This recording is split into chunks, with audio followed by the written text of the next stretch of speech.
వెన్నెల రాంబాబు దగ్గర నుండి తప్పించుకొని వరలక్ష్మి వాళ్ళ కారులోకి ఎక్కేస్తూ ఉంటుంది. ఇంతలో రాంబాబు మొత్తం వెతుకుతూ ఉంటాడు.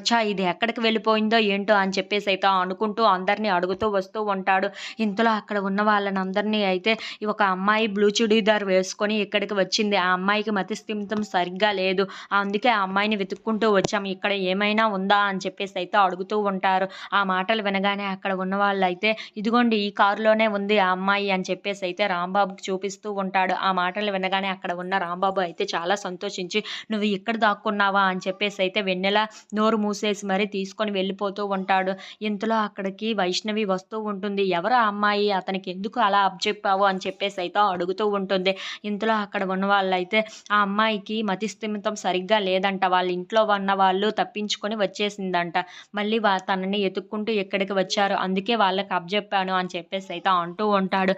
ఆ మాటలు వినగానే అక్కడ ఉన్న వెన్నెల అయితే అలా అప్పచెప్తే అతను నోరు మూసేసి మరి ఎందుకు అలా తీసుకొని వెళ్తాడు, అతను ఏదో మంచివాడిలా నాకు అనిపించడం లేదు, ఒక్కసారి తెలుసుకొని వస్తాను అని చెప్పేసి అయితే రాంబాబు వెనకాతల వెళ్తూ ఉంటుంది. ఇంతలో అక్కడ ఉన్న వెన్నెల మాత్రం వదులు వదులు అని చెప్పేసి అయితే అంటూ ఉంటుంది.